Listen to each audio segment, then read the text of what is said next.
नमस्ते दोस्तों, the story track में आपका स्वागत है। आज हम बात करेंगे एक ऐसी फिल्म की जिसने सिनेमा की दुनिया में क्रांति ला दी। जिस फिल्म की हम बात कर रहे हैं उसका नाम है सिटीजन केन। यह फिल्म 1948 में रिलीज हुई थी। इसे अक्सर इतिहास की सबसे महान फिल्मों में से एक माना जाता है। इस फिल्म ने अपने समय में कहानी कहने और फिल्मांकन के तरीके को पूरी तरह से बदल दिया। यह आज भी फिल्म अध्ययन का एक महत्वपूर्ण हिस्सा है।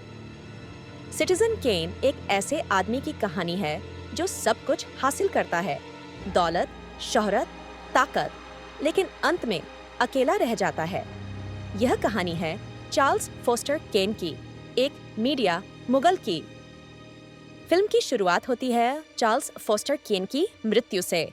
वह अपने विशाल महल जनाडू में अकेले मरता है। उसके हाथ से एक स्नो ग्लोब गिरता है और टूट जाता है। मरने से ठीक पहले वह एक आखिरी शब्द कहता है। यह शब्द है रोजबर्ड। यह शब्द ही फिल्म की केंद्रीय पहेली बन जाता है। यह रोजबर्ड क्या है? इसका क्या मतलब है? यह सवाल फिल्म के बाकी हिस्से को संचालित करता है। यह केन के जीवन के रहस्य को सुलझाने की कुंजी बन जाता है।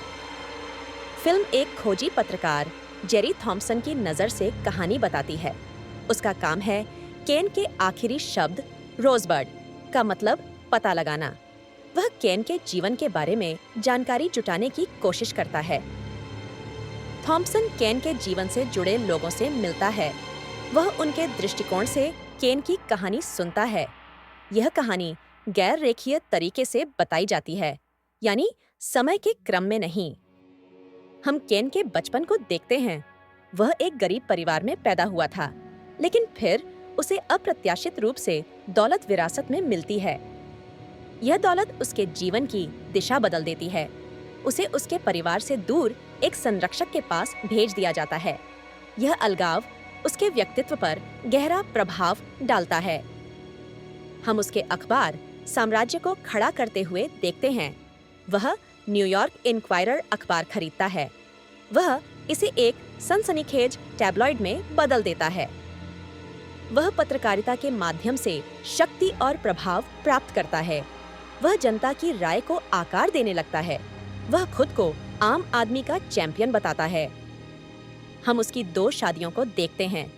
उसकी पहली शादी एमिली नॉर्टन से होती है, जो अमेरिका के राष्ट्रपति की भतीजी है। यह शादी उसकी सामाजिक महत्वाकांक्षाओं को दर्शाती है।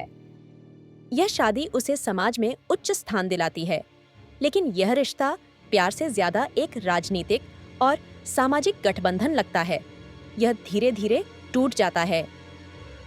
उसकी दूसरी शादी सुसान अलेक्जेंडर से होती है। सुसान एक गायिका बनने का सपना देखती है। यह शादी उसकी व्यक्तिगत इच्छाओं और नियंत्रण की आवश्यकता को दर्शाती है।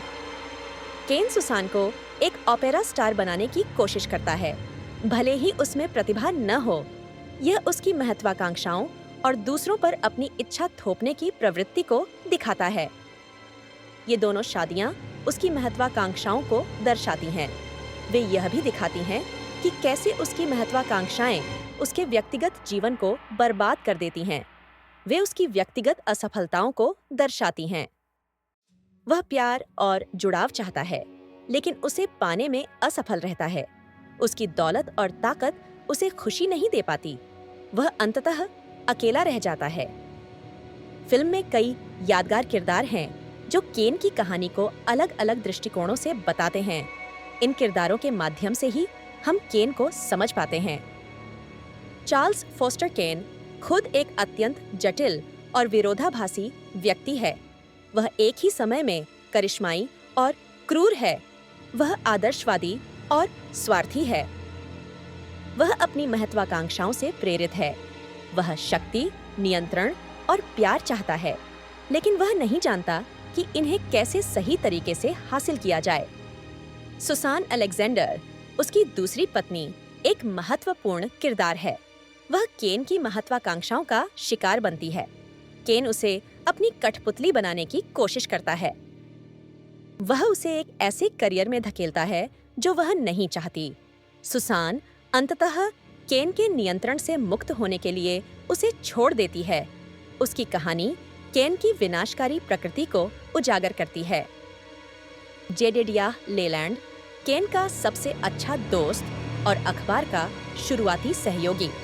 वह केन के आदर्शवादी दिनों का गवाह है। वह केन के पतन का भी गवाह बनता है। लेलैंड केन के सिद्धांतों से समझौता करने पर उससे अलग हो जाता है। उसकी कहानी केन के नैतिक पतन को दर्शाती है। वह केन के जीवन का एक महत्वपूर्ण दर्पण है। अन्य किरदारों में मिस्टर थैचर, केन के संरक्षक, और मिस्टर बर्नस्टीन, केन के वफादार प्रबंधक शामिल हैं।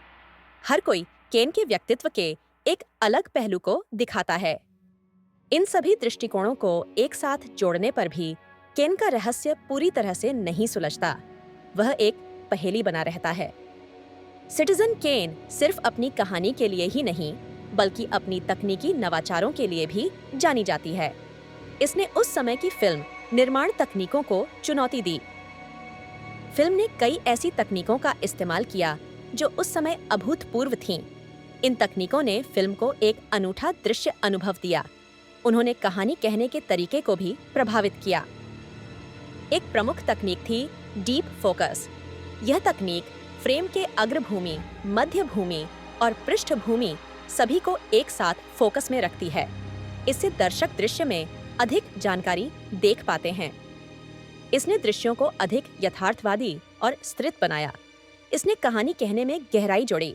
यह पात्रों और उनके परिवेश के बीच संबंधों को बेहतर ढंग से दिखा सका।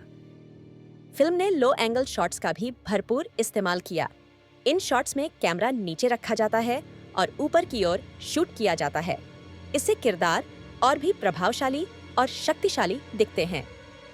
केन के दृश्यों में लो एंगल शॉट्स का उपयोग अक्सर उसकी बढ़ती शक्ति और अहंकार को दर्शाता है। यह दर्शकों को उसके दृष्टिकोण से दुनिया को देखने में मदद करता है। फिल्म की गैर रेखीय कहानी कहने की संरचना भी एक नवाचार थी। कहानी समय के क्रम में नहीं चलती। यह अलग अलग लोगों की यादों और दृष्टिकोणों के माध्यम से सामने आती है। यह संरचना रोजबर्ड रहस्य को बनाए रखती है। यह दर्शकों को एक जासूस की तरह कहानी के टुकड़ों को एक साथ जोड़ने के लिए मजबूर करती है। ये फिल्म को और भी आकर्षक बनाती है। इन तकनीकों ने फिल्म को और भी प्रभावशाली बनाया। उन्होंने सिटीजन केन को सिर्फ एक कहानी से कहीं बढ़कर बना दिया। यह सिनेमाई कला का एक महत्वपूर्ण उदाहरण बन गई। फिल्म का संपादन, ध्वनि डिजाइन और कला निर्देशन भी अपने समय से आगे थे। हर पहलू ने मिलकर एक ऐसी फिल्म बनाई जो आज भी प्रासंगिक और प्रभावशाली है। सिटीजन केन ने दिखाया कि सिनेमा क्या हासिल कर सकता है। इसने आने वाली पीढ़ियों के फिल्म निर्माताओं के लिए मार्ग प्रशस्त किया। यह वास्तव में एक मास्टरपीस है।